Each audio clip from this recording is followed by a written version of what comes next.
বিসমিল্লাহির রহমানির রাহিম।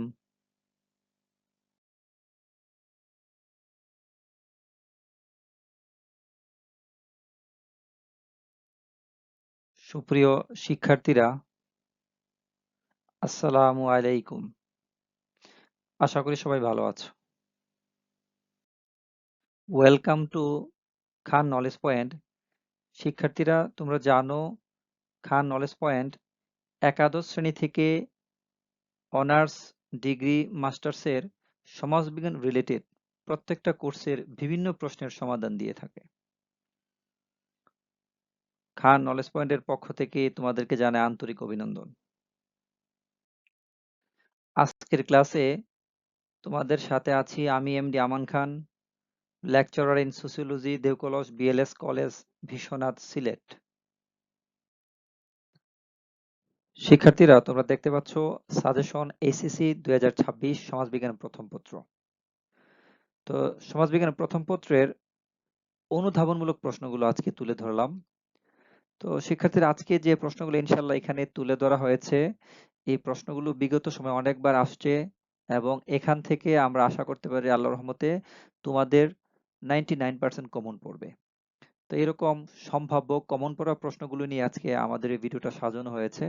তো ভিডিওটা তোমাদের দেখার সুবিধার্থে আমি অনেক ছোট করে তৈরি করেছি। তোমরা ভিডিওটা যারা দেখবে বা প্রশ্নগুলো খাতায় লিখবে, তোমরা বারবার ভিডিওটা ফিউজ করে করে দেখবে। হ্যাঁ, আমি ভিডিওটা অনেক শর্ট করেছি।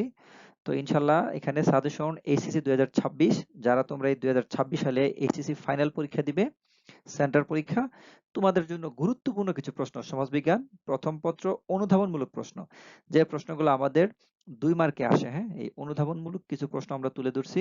ইনশাআল্লাহ পরবর্তী ভিডিওতে আমরা সমাজবিজ্ঞান দ্বিতীয় পত্রের অনুধাবনমূলক প্রশ্ন তুলে ধরবো। এরকম ভাবে আবার সমাজবিজ্ঞান প্রথম পত্রের জ্ঞানমূলক কিছু প্রশ্ন তুলে ধরবো। এরকম ধাপে ধাপে আমরা এই 1-2 দিনের ভিতরে আমি প্রশ্নগুলো দেওয়ার চেষ্টা করব। চলো আমরা বিস্তারিত আলোচনা করি। শিক্ষার্থীরা, ভিডিওটা শর্ট করার সুবিধার্থে আমরা বিস্তারিত বেশি আলোচনা করব না। তো আমরা এখানে প্রথম অধ্যায়ে কিছু গুরুত্বপূর্ণ প্রশ্নগুলো তুলে ধরছি। এখানে প্রথম অধ্যায় থেকে 6টা প্রশ্ন আছে। 6টা প্রশ্ন খুবই গুরুত্বপূর্ণ। তো তোমরা তোমাদের সুবিধার জন্য বারবার মোড করে করে তোমরা দেখবে বা এখানে ফিউজ করে করে বারবার তোমরা দেখবে। এগুলো হচ্ছে প্রথম অধ্যায়ের গুরুত্বপূর্ণ প্রশ্ন। তারপর দেখো, এখানে আমরা দ্বিতীয় অধ্যায় থেকে 5টা প্রশ্ন নিয়ে আসছি। দ্বিতীয় অধ্যায়ের খুবই গুরুত্বপূর্ণ প্রশ্ন, ইনশাল্লাহ মানে এখান থেকে আসবে। তারপর দেখো, এই যে তৃতীয় অধ্যায় এখানে প্রায় 6টা প্রশ্ন তুলে ধরছি। এই 6টা প্রশ্নই খুবই গুরুত্বপূর্ণ এবং এই 6টা প্রশ্ন থেকে আশা করা যায় ইনশাল্লাহ আসবে। তারপর দেখো, এখানে আমাদের চতুর্থ অধ্যায়ে আমরা প্রায় এখানে 7টা প্রশ্ন আলোচনা করেছি এবং 7টা প্রশ্নই ইনশাল্লাহ মানে আশা করা যায় এখান থেকে আসবে। তারপর আমরা প্রত্যেকটা অধ্যায় থেকে গুরুত্বপূর্ণ প্রশ্ন তুলে ধরেছি। তারপর যদি তোমরা লক্ষ্য করো, দেখবে যে পঞ্চম অধ্যায়ে প্রায় এখানে 7টা প্রশ্ন তুলে ধরেছি। এগুলো পঞ্চম অধ্যায়ের খুবই গুরুত্বপূর্ণ প্রশ্ন। তারপরে এদিকে তাকাও একটু, ষষ্ঠ অধ্যায়ে এখানে 5টা প্রশ্ন নিয়ে আসছি। 5টা প্রশ্ন খুবই গুরুত্বপূর্ণ।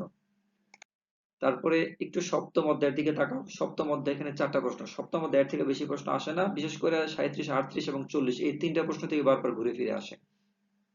হয়তো সামাজিকীকরণের যে মাধ্যম, অনেকগুলো মাধ্যম আছে, পরিবার, শিক্ষা প্রতিষ্ঠান, ধর্মীয় প্রতিষ্ঠান, খেলার সাথে ওইগুলো থেকে মানে আসতে পারে। তো বিশেষ করে আমরা সামাজিকীকরণের যে মাধ্যমগুলো আছে, এই মাধ্যমগুলো আমরা পরে নিব, তাহলেই হয়ে যাবে, কারণ সামাজিকীকরণের মাধ্যমগুলো থেকে ভেঙে ভেঙে প্রশ্ন আসে। তারপর দেখো অষ্টম অধ্যায়ে আমরা এখানে 1টা, 2টা, 3টা, 4টা, 5টা, 6টা, 7টা প্রশ্ন তুলে ধরছি। তো স্তরবিন্যাস সকল সমাজে বিদ্যমান এবং সামাজিক স্তরবিন্যাস সর্বত্র লক্ষণীয়, একই ধরনের প্রশ্ন। তো এখানে প্রায় 7টা প্রশ্ন আমরা তুলে ধরছি, খুবই গুরুত্বপূর্ণ। তারপর যদি আমরা নবম অধ্যায়ে আমরা 5টা প্রশ্ন তুলে ধরছি, এগুলো খুবই গুরুত্বপূর্ণ। তারপর দশম অধ্যায়ের দিকে তাকাও। দশম অধ্যায়েও এখানে আমরা 1টা, 2টা, 3টা, 4টা, 5টা, 6টা প্রশ্ন তুলে ধরছি। 6টা প্রশ্ন খুবই গুরুত্বপূর্ণ প্রশ্ন, এখান থেকে বারবার আসছে। তারপর আমরা 11তম অধ্যায় যদি আমরা দেখি, 11তম অধ্যায় এখানে প্রায় 6টা প্রশ্ন তুলে ধরছি। এই 6টা প্রশ্নই খুবই গুরুত্বপূর্ণ, বারবার এই 6টা প্রশ্ন থেকে ঘুরে ফিরে প্রশ্ন আসে।